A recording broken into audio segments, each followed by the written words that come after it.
This is not science fiction.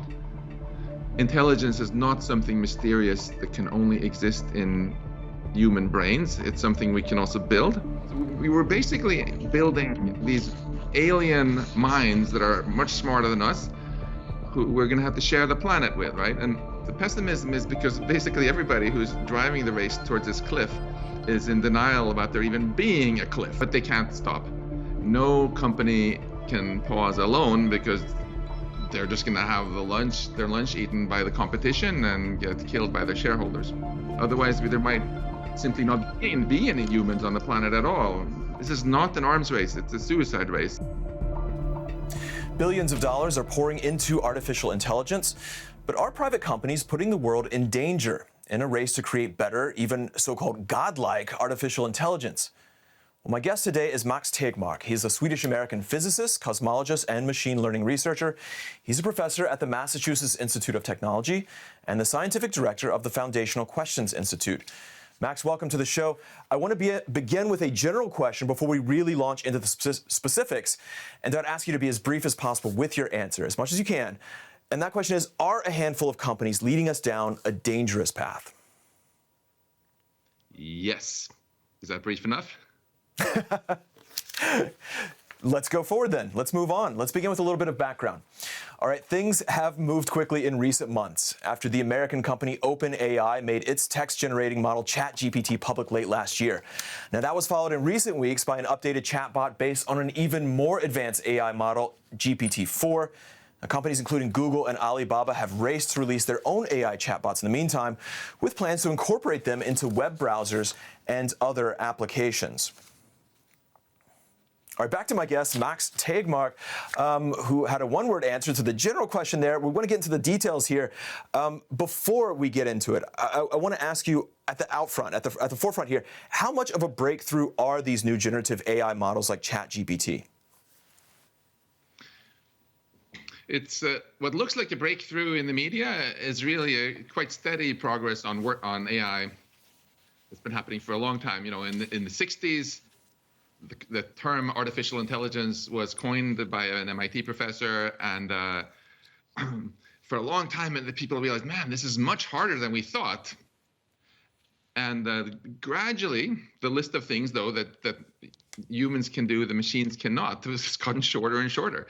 And one of the holy grails, Alan Turing famously called the Turing test, is being able to talk like a human, really master language. And that's the big breakthrough we've seen now manifested in GPT-4 and tools like this. You wrote about the potential of AI more than 5 years ago in a book called Life 3.0. How do the developments that we're seeing right now, how do they compare to your expectations when you wrote that book? I would say it's gone even faster than I expected when I wrote that book, in terms of the growth of the power of the technology. Unfortunately, it's gone much slower than I had hoped in terms of policymakers' ability to keep pace with this and actually regulate it in a meaningful way and make sure that we keep all this stuff safe. Did you factor in the pressure that companies would face to move so quickly to compete with one another? Yeah, the nightmare scenario we had back 9 years ago, for example, when we did the first ever AI safety conference, bringing together these corporate leaders with the skeptics, was that we would get this kind of race. And we're like, don't get into a race where you feel you have to all cut corners for speed. Sadly, that's exactly what we have right now. And as a result, even though when I talk to the leaders of the various companies, it's clear that they understand the risks. They want to do the right thing, and they should be complimented for being even quite vocal publicly about the risks, but they can't stop. No company can pause alone because they're just going to have their lunch eaten by the competition and get killed by their shareholders. All right, let's get into that a little bit more. First, our viewers probably remember a few weeks ago when a large group of AI experts, including our guest, Max Tegmark, signed an open letter to AI labs urging them to pause their work on advanced models for at least 6 months. Now, among the signatures were Elon Musk and the co-founder of Apple, Steve Wozniak. The letter warns that the dangers posed by advanced AI are being overlooked as companies race to develop exactly what Max has been talking about. It asks whether unelected tech leaders should essentially be the ones calling the shots. The Future of Life Institute published the letter. Back to my guest, Max Tegmark. You're president of the Future of Life Institute, which published this letter.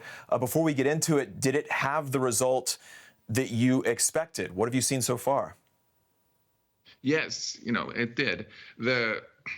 Personally, I was very much hoping that this letter would help mainstream the conversation about whether we needed to actually, for the first time, slow down the most risky research or not. And the fact that, for example, Professor Joshua Bengio signed the letter, he's signatory number 1 there, who is one of the godfathers of deep learning, this kind of AI that's given us all this. The fact that he signed it and so many other AI researchers with him really mainstreams this. Nobody can anymore say that it's just clueless Luddites who want to slow down. It's founders of the field who want to slow down, who totally understand the wonderful upside that AI can have, that it can help us cure cancer and so much more, but realize that we're only going to get that upside if we can make sure that the regulation and the wisdom with which we steer this technology towards good uses keeps pace with the tech progress. The critics have called this AI hype. They've said that essentially, chatbots like ChatGPT are engineering achievements, but they're not quite the breakthrough. At the beginning of our program, you said that these companies are in a dangerous race. You said, yes, that is dangerous. Why is this dangerous? These tools are amazing. The public is seeing them for the first time, and maybe that sort of there's a definite wow factor there.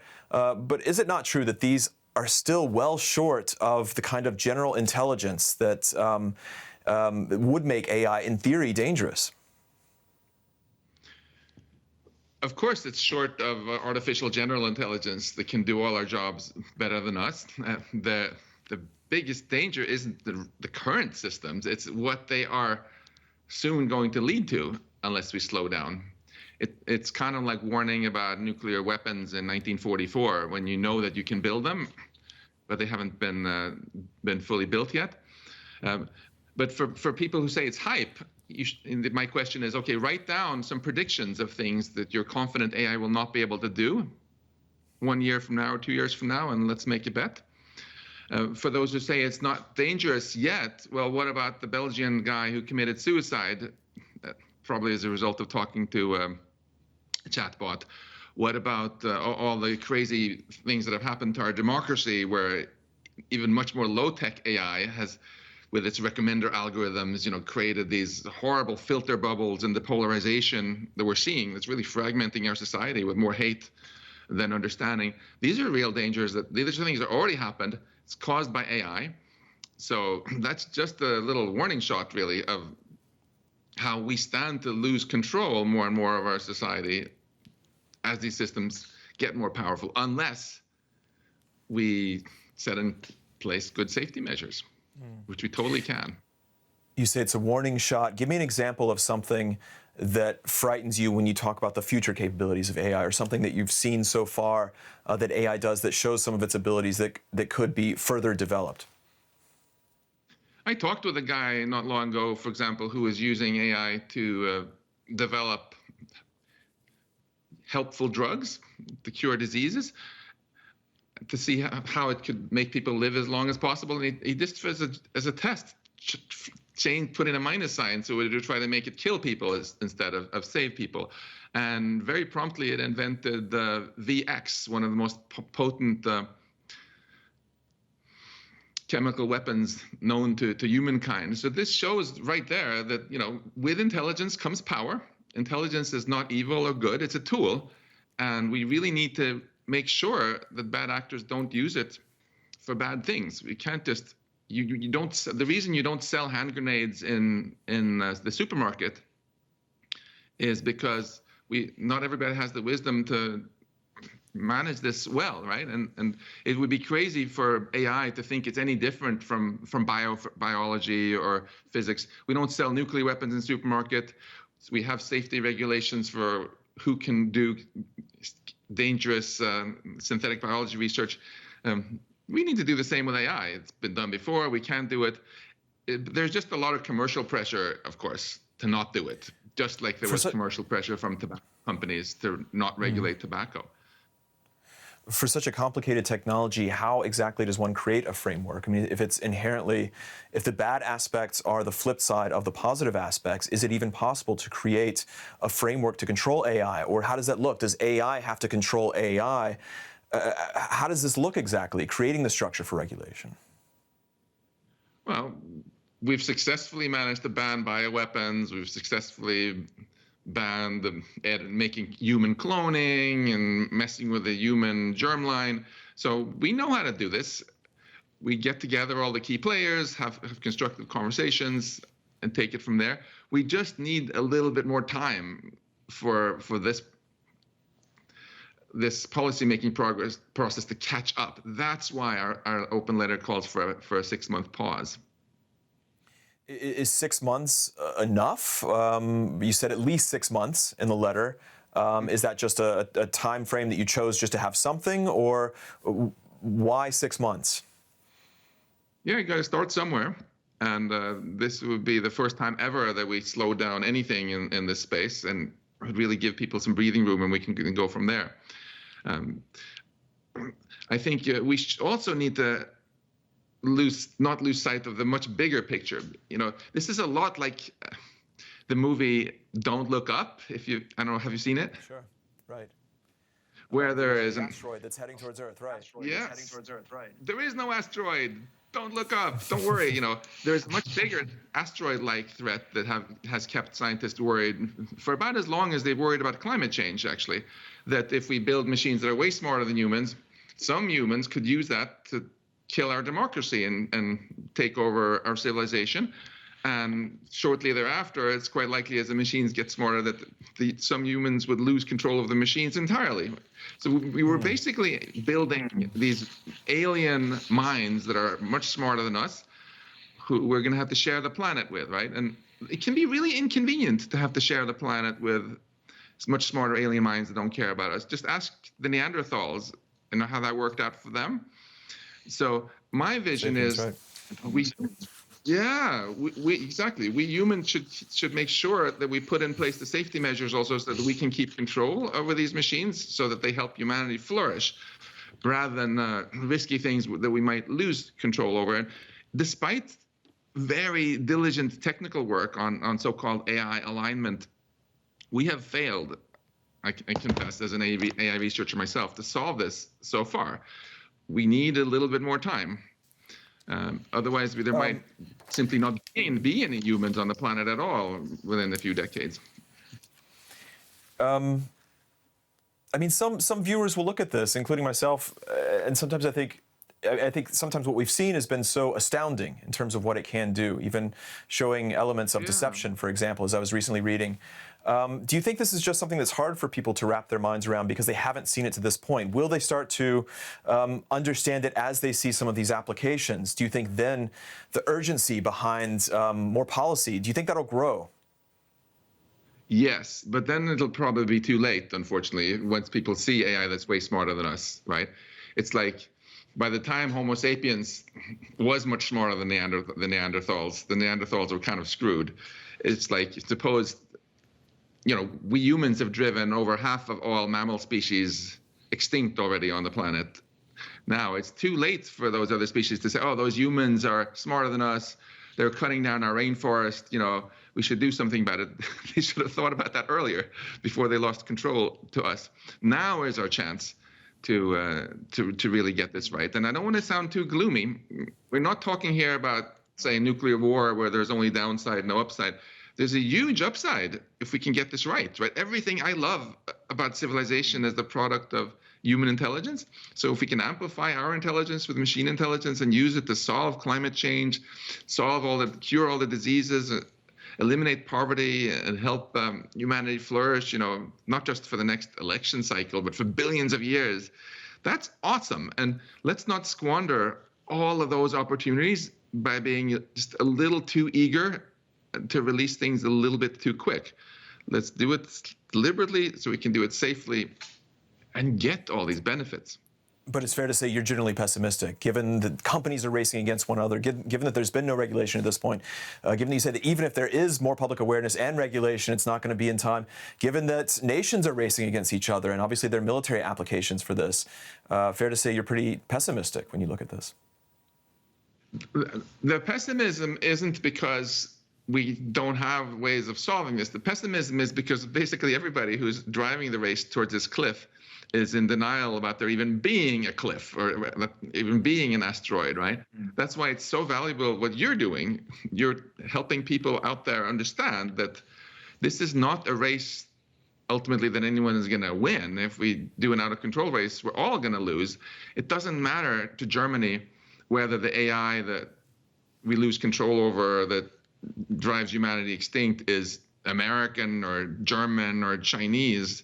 It really doesn't matter. What matters is that nobody does it, and that we can use all this amazing technology to help all humans on the planet get dramatically better off. This is not an arms race, it's a suicide race. And I think if we can educate people about that, then everybody is going to have the right incentives to stop racing and figure out how to make this all safe. I want to move on to another aspect, but before that, I have a technical question. You've compared this to nuclear proliferation, to bioweapons, for example. The kind of technology we're talking about here, can it proliferate, or is it so complicated and expensive that it's going to be state actors who are really in control of this? It can very easily proliferate. Nuclear weapons don't proliferate so much because it's really hard to get hold of the plutonium or the uranium. Whereas this is more like bioweapons. It's small, cheap stuff. Once you have the code, which is very expensive right now to develop, these so-called large language models, you can spend hundreds of millions of dollars on them. Once someone has that, they can copy it if they get access to it. Software never respects borders, right, any more than COVID did. So what you have to do instead is make sure that you don't develop the most risky things. And there's a lot of discussion happening right now in the policy space about regulating the compute side of it, because you can't hide 6 gigawatts of compute server power that you can see from space when you're building one of these things for $250,000 or whatever. That's a good first place to start. And then we can gradually, of course, also use a lot of tools, including AI tools, to identify dangerous things, to prevent proliferation. So the problem is not technical. The problem is really political and sociological, stemming from the fact that most people don't understand how big the downside is if nobody wants to cooperate. Okay, well, talking about different countries perhaps choosing different paths for AI, let's take a look at China briefly. China's Cyberspace Administration releasing draft rules this week designed to manage how companies develop generative artificial intelligence products like ChatGPT. These rules say the content generated by AI needs to reflect the core values of socialism and should not subvert state power. Back to Max. So what we're seeing here is that Europe, China, and the United States are taking different approaches to regulation. Europe has been out in the vanguard with the EU AI Act. Originally, some lobbyists had managed to put in a loophole saying that the ChatGPT and GPT-4 would be entirely exempt. We've worked very hard to close that loophole because it would be ridiculous. So I think that's going to help. The US has been very resistant towards regulating anything, I think, because of very successful tech lobbying. The Chinese government actually has been quite into regulating this because they see, I think, very clearly that this could cause the Chinese government to lose control, and they don't want to lose control. So they're limiting the freedom of companies to just experiment wildly with poorly understood stuff. I was just going to ask you if maybe they're taking the approach that you're pushing for more than the West is, because it is such a threat to their system. But at the same time, they're in a military competition with the rest of the world. Won't that push them towards certain AI applications that could be dangerous and proliferate? Yeah, you're spot on with all the risks there. But Stalin, Soviet Union, and the U.S. were not exactly best buddies either, where they got together for drinks and greatly trusted each other, but they still were able to avoid a nuclear war and come up with all sorts of useful ways to reduce the risk, because in that case they had all seen videos of nuclear explosions. They all knew that, hey, that nobody wins a nuclear war. Once we get to the point with AI that more policymakers realize that this would be much worse than a nuclear war if we completely lose control of ultra intelligent machines, I'm optimistic that China and the U.S. militaries will also realize that they can work together to prevent exactly what they don't want. It'll be too late, right? Didn't you say it would be too late at that point anyways? Once there is the mass recognition event, that it might be too late anyways. No, I said it's going to be too late once those machines exist. So I'm hoping very much that through journalism like yours, we can help them realize that the imminence of these machines before they actually get built. What we have now is still short of what's called artificial general intelligence, this holy grail of making machines that can outsmart us on basically all job tasks. But we're getting there at express speed, right? It turned out that it was much easier to build this than people thought 10 years ago. 10 years ago, most people thought, 50 years, maybe 30 years, maybe way longer. Now you see a lot of the top experts in the field giving much, much shorter timelines. We already have arguably passed, mastery of human language, for example. And so I'm hoping this will make a lot of policymakers realize that this is not science fiction. Intelligence is not something mysterious that can only exist in human brains. It's something we can also build. And when we can build it, we can also very easily build things which are greatly beyond us, as far beyond us as we are beyond insects, right? And obviously, we're building this. We should build AI for humanity, by humanity, for humanity, not for the purpose of the machines having a great time later on, right? So making sure we really give ourselves the time to make sure we control these machines, or make sure at least that they have our values and do what we want. That is something more important than any other choice that humanity is making right now.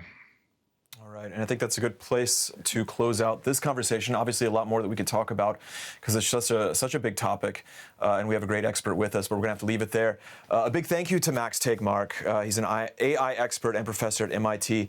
And of course, thanks so much to our viewers for watching. If you've enjoyed this, check out one of our other DW Business specials, and we'll see you next time.